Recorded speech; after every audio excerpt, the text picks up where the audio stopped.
CM Revanth Reddy బృందం Japan పర్యటనలో తొలి రోజునే కీలకమైన పెట్టుబడుల ఒప్పందం కుదిరించుకుంది. జపాన్కు చెందిన వ్యాపార దిగ్గజం మార్బనీ కంపెనీ తెలంగాణలో పెట్టుబడులకు ముందుకొచ్చింది.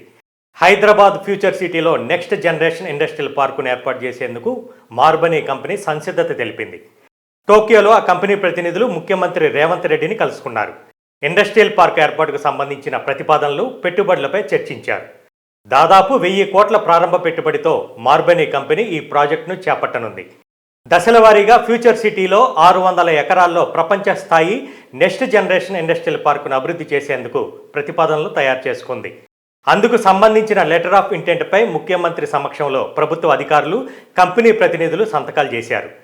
జపాన్ కంపెనీలతో పాటు ఇతర మల్టీనేషనల్ కంపెనీలు హైదరాబాద్లో తమ తయారీ ప్లాంట్లను ఏర్పాటు చేసేందుకు వీలుగా ఈ ఇండస్ట్రియల్ పార్కు అభివృద్ధి చేస్తారు. దీంతో దాదాపు 5,000 కోట్లకు పైగా పెట్టుబడులను ఆకర్షించే అంచనాలున్నాయి. మార్బనీ ఇండస్ట్రియల్ పార్క్ ప్రధానంగా electronics, green pharma, precision engineering, aerospace మరియు డిఫెన్స్ రంగాలపై దృష్టి పెడుతుంది.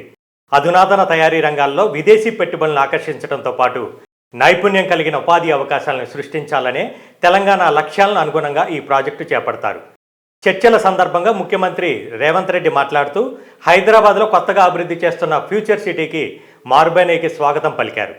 ఫ్యూచర్ సిటీలో అభివృద్ధి చేసే మొట్టమొదటి పార్క్ ఇదేనని అన్నారు. దీంతో తెలంగాణలో దాదాపు 30,000 ప్రత్యక్ష, పరోక్ష ఉద్యోగ అవకాశాలు అందుబాటులోకి వస్తాయని, జీవనోపాధి మెరుగుపడుతుందని అన్నారు. తెలంగాణలో వ్యాపారానికి అనువైన అవకాశాలు ఉన్నాయని, మార్బనీకి ప్రభుత్వం తరపున తగినంత మద్దతు ఉంటుందని ముఖ్యమంత్రి భరోసా ఇచ్చారు.